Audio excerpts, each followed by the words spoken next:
Howdy, making this video from a different location today, but I wanted to talk about something that is super common to all of us who are on this journey of personal growth and development and wanting to get to know ourselves on a deeper level. If you're someone who has committed to this journey of doing inner work and self-discovery, there's no accident that you clicked on this video, because I wish that someone had told me what I'm about to tell you when I was going through, what some refer to as a dark night of the soul, where I was super isolated. I think part of me wanted to be isolated as well. And yeah, it was a scary time. And so this is very recent as well. Towards the end of last year, my father was diagnosed with cancer, which, shocked me and our whole family. Fortunately, he's much better now, but at the time it was very confronting. Not too long after that happened, my partner moved away to overseas, and we started doing long distance, which again was a huge shock to the system after having, effectively lived in each other's pockets for a very long time. And then, between those two challenges and then finding a new place to live, it just took a massive toll on my mental well-being and my performance at work.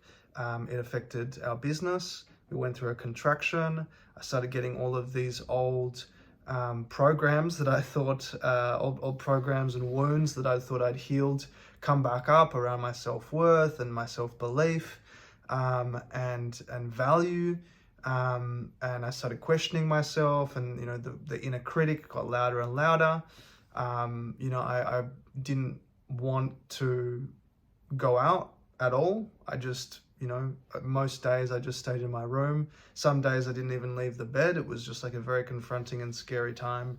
And I was like, man, how could all of these things just happen all at once? And for you might be feeling like, all of these structures and pillars that you had been tending to and catering to, your health, your wealth, your career, your relationships, they're starting to, crumble, perhaps simultaneously. And that's kind of what it felt like for me. And it was, like I said, it was overwhelming and confronting and exhausting.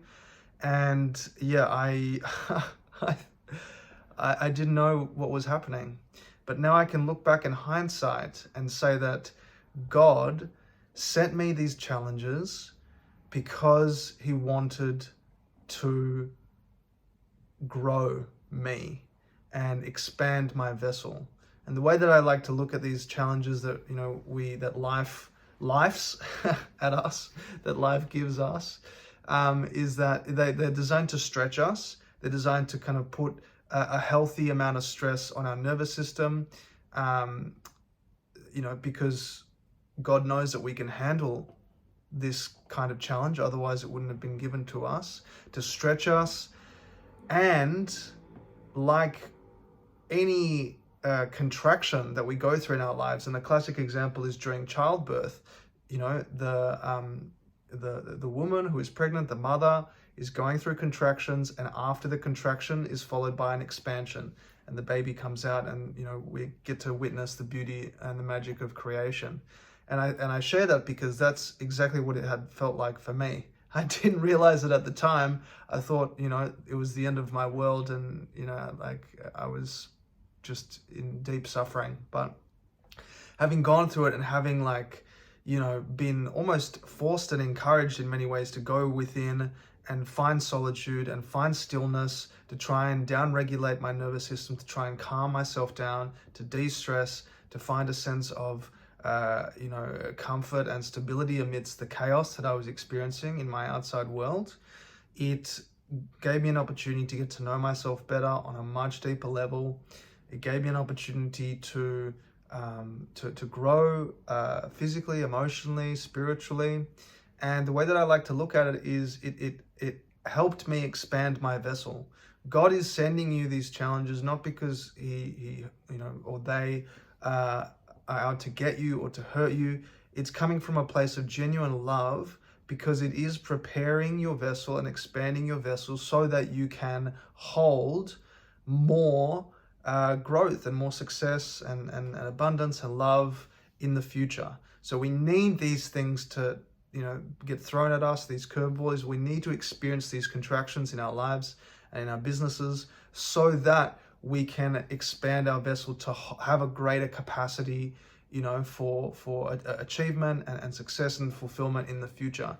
And having gone through that, I've come out the other side, and I look different. I feel fitter and stronger and healthier. My diet has changed.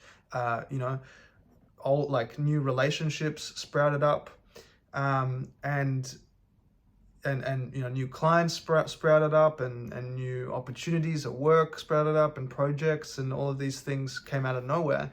But I share that with you because right now you might be experiencing what I experienced, where it kind of felt like a death of the old me, like an identity or an ego death, where you might be feeling like you don't want to spend time around the same people who you used to spend time around. You may not want to engage in the same activities that you used to engage in. You may, notice that, your health and well-being is changing, and you're engaging in different habits, for better or for worse, as a result of this transformation. Typically, it's for better, provided that, this is, you've been doing some form of inner work and self-discovery, and you've committed to this journey of personal development. Like, that's certainly who I'm talking to here. You notice that you're going through an identity shift process, right? And so this is a really beautiful reminder that I want you to take along with you. There's nothing wrong with you. You haven't done anything wrong. If these structures in your life seem to be falling down, and you feel helpless and powerless, and like your whole situation is unmanageable, I get it. I'm right there with you. Like, this is not too long ago. It was just last year, and I was just so frightened and terrified by what I was going through. But I managed to take solace in the fact that, through just my knowledge and understanding of this process now, and through the research that I did, that this is an identity shifting process. This is part of you losing yourself. Listen closely. This is you losing yourself so that you can find yourself. You have to lose yourself in order to find yourself. Might sound cheesy, might sound cliche, but the truth is, like, that is how you give birth to a new version of yourself. The old version has to die. And it's sad, that it's accompanied with feelings of loss and grief. It certainly was for me,